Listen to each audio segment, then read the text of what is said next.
On my 27th birthday, the room smelled like money. Crystal glasses, perfume, laughter that didn't belong to me. My grandfather lifted his champagne and smiled. How do you spend your $3,000 trust fund, Evelyn? The world tilted. I blinked once, twice. What trust fund? The fork stopped clinking. My mother's hand froze mid-gesture. My father's throat moved like he'd swallowed a stone. Then Grandpa turned calm as ever. Where did the money go? His questions split the air open. And in that silence, under chandeliers and fake smiles, I realized this dinner wasn't a celebration. It was an execution. My name is Evelyn Hart, and until that night I thought I understood my family. I grew up believing success was measured in silence. Smile at the table, don't ask too many questions, and never talk about money. I lived in San Francisco now, far from their marble floors and polished cars, working as a freelance designer out of a small apartment in the Mission District. The walls peeled, the pipes hissed, but it was mine. I'd spend nights sketching logos while the city hummed outside, coffee cooling beside overdue bills. My parents, James and Victoria, lived 20 minutes away in Marin County. 4 bedrooms, a pool, a Tesla for each. We talked, but never about real things. Calls began with "how's work?" and ended before I could answer.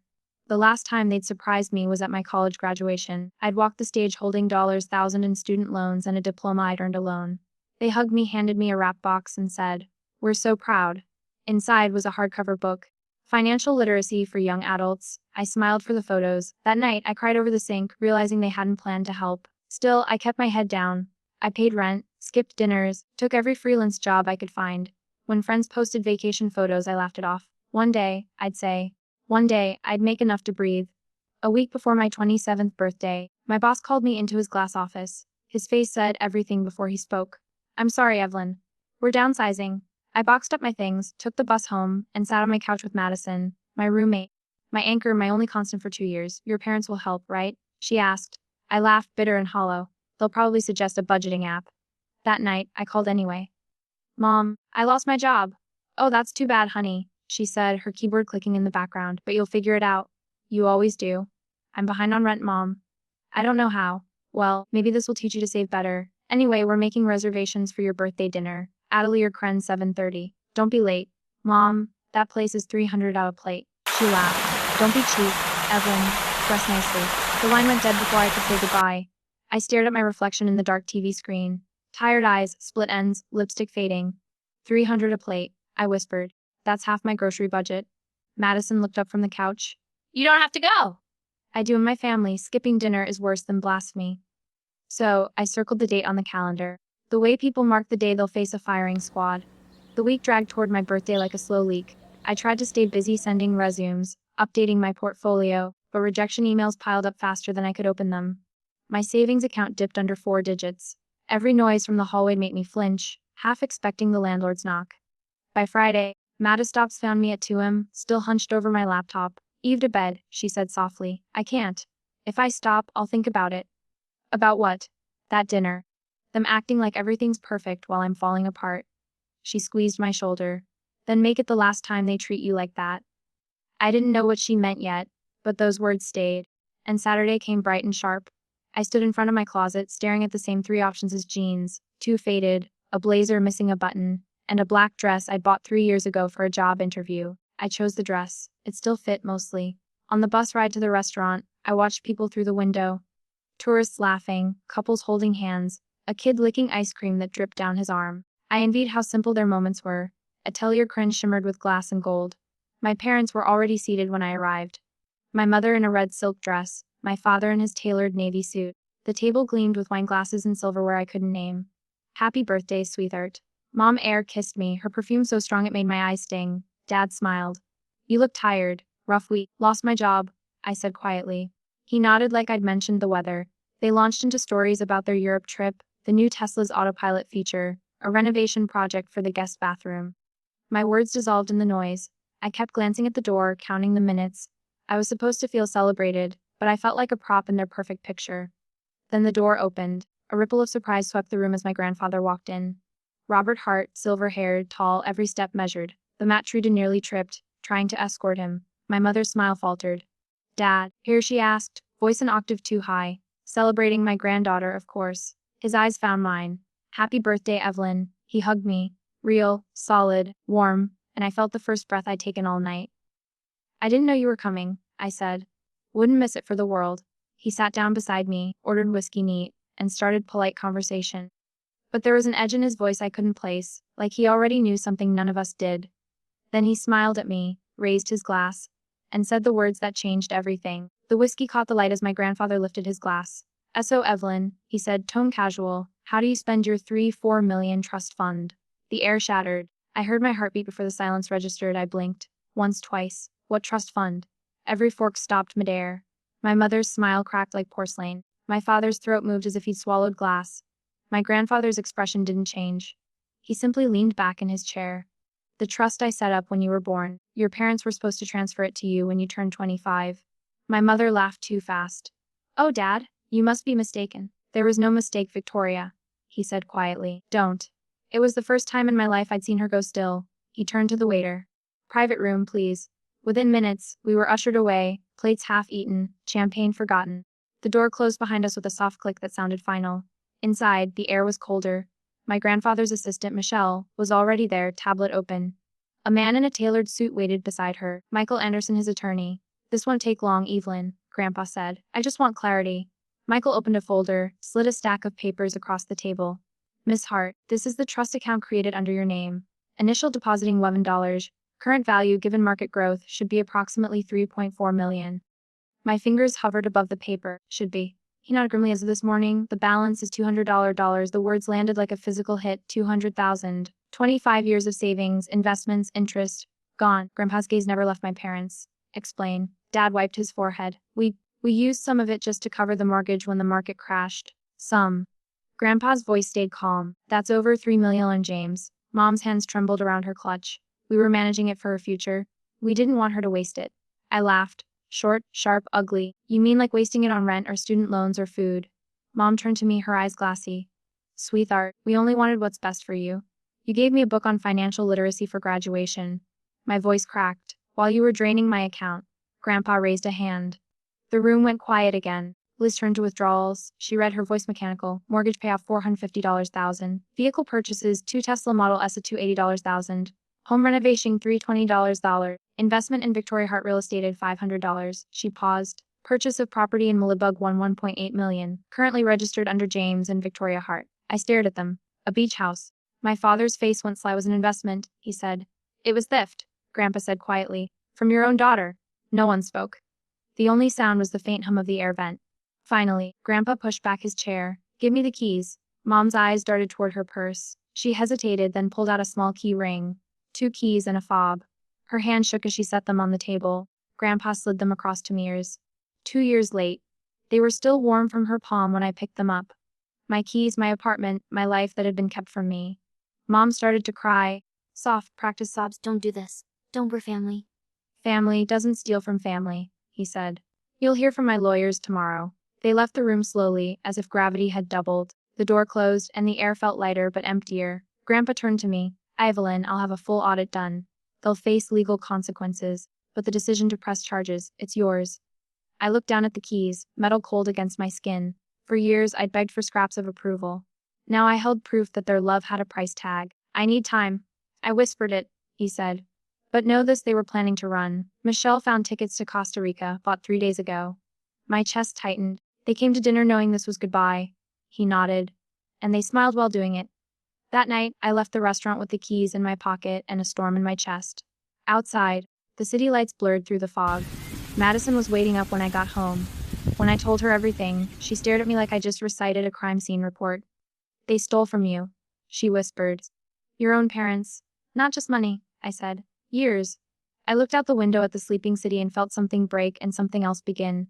I wasn't going to scream. I wasn't going to beg. I was going to take everything back quietly.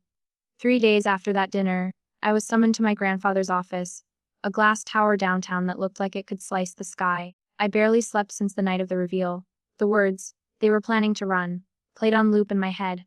Every time I closed my eyes, I saw my mother's trembling hand dropping the keys, my father's silence that felt like confession. When I arrived, Michelle was already waiting in the lobby, immaculate as always, tablet in hand. "They're here," she said quietly. "Robert wanted." Your stomach tightened. "Both of them?" She nodded. "They came to negotiate." Negotiate. That word tasted wrong. The elevator opened to the top floor. Glass walls, leather chairs, the faint scent of cedar and old money. Grandpa sat behind his desk, posture straight, hands clasped. Across from him sat my parents. Dad looked 10 years older. Mom was trying to smile, but the gloss on her lips cracked at the corners. Evelyn, Grandpa said, voice steady. Sit. I sat opposite them.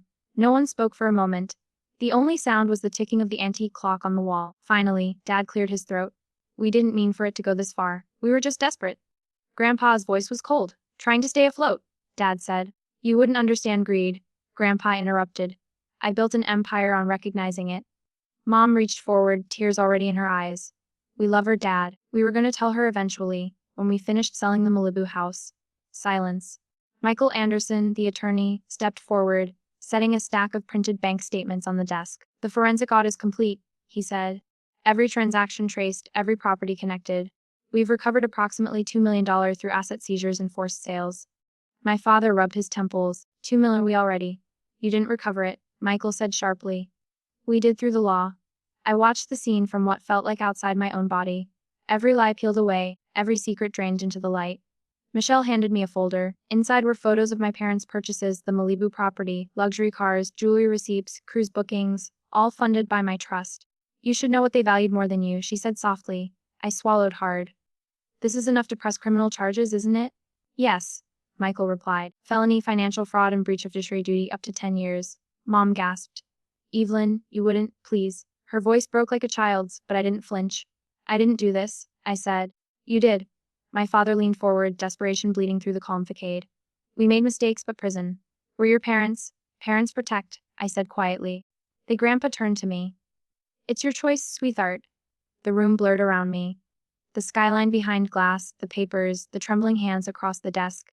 I thought of 27 years of dinners where I smiled through silence, of student loans I'd paid with Raymond and overtime, of birthdays where they sent flowers but not love. I met my mother's eyes. Now you left me with nothing. Now you have exactly that. The words landed like thunder. Mom's shoulders collapsed. Dad looked away, jaw clenched. Grandpa nodded once to Michael, filed the necessary motions. Mom reached across the table, voice shaking. Dad, please? She's your granddaughter? And you are my daughter, he said. But there's a difference between blood and character. She began to sob, real this time. It wasn't for me. It was for everything they were losing. As the lawyers finalized the papers, I stood and walked to the window. The city stretched below. Cranes, cars, the slow pulse of people living their lives. I pressed my hand to the glass, the cold grounding me. For the first time in years, behind me I heard Grandpa say, deeds, accounts, all transferred back to Evelyn, effective immediately. When I turned, Michelle handed me a slim envelope. These are your property documents. Pacific Heights, fully under your name now? I nodded. Thank you. Mom whispered something, her voice barely audible. You'll regret this. I looked at her. Really looked. The woman who taught me to keep my voice sought me need smaller, my worth tied to approval. No, I said. For once I won't. They left soon after, escorted out by security. The door closed. The silence that followed wasn't heavy anymore. It was clean. Grandpa stood slowly, walking over to me. You did the right thing. I don't feel good, I admitted. Justice rarely feels good, he said, but it's necessary. He put a hand on my shoulder, firm and steady. You're not alone anymore, Evelyn. You never were. That night, I went to see the apartment, the one I'd never been allowed to step inside. Pacific Heights was quiet, all glass and steel and bay views. The doorman recognized my name immediately. Mr. Hart said you'd be coming. When I unlocked the door, the smell of expensive candles hit me first. Everything was staged.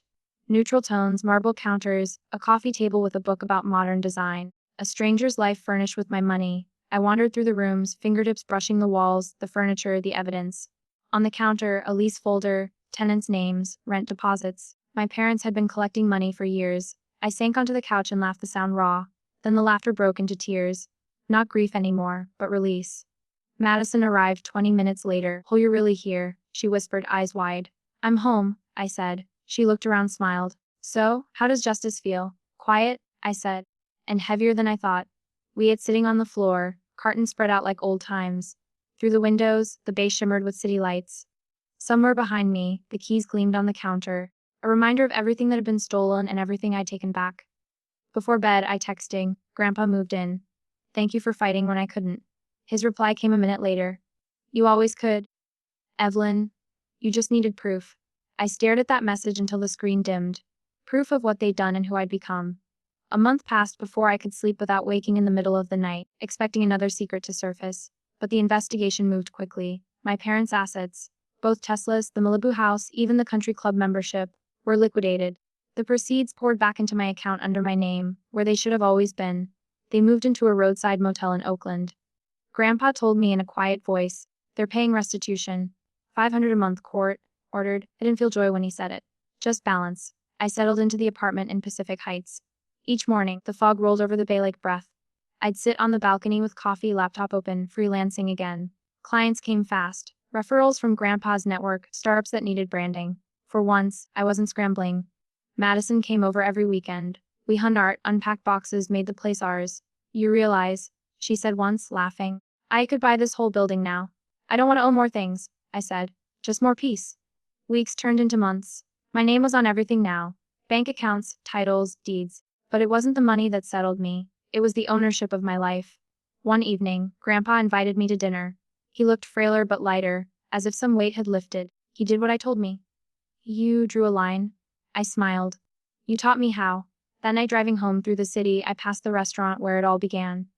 Through the glass, people were laughing, toasting, unaware of how fast a family can fracture over greed. I didn't stop. Some chapters deserve to stay closed. Finally, I learned that blood doesn't always mean loyalty. My parents stole my future and called it love. But I took it back piece by piece, quietly, legally, completely. Now, when I look out over the bay, I don't see what I lost. I see what I rebuilt. If you've ever been betrayed by the people you trusted most, remember this: you can still start over, stronger than before. And if stories like mine hit close to home, stay with me. The next one might sound uncomfortably familiar. Hit subscribe and don't look away.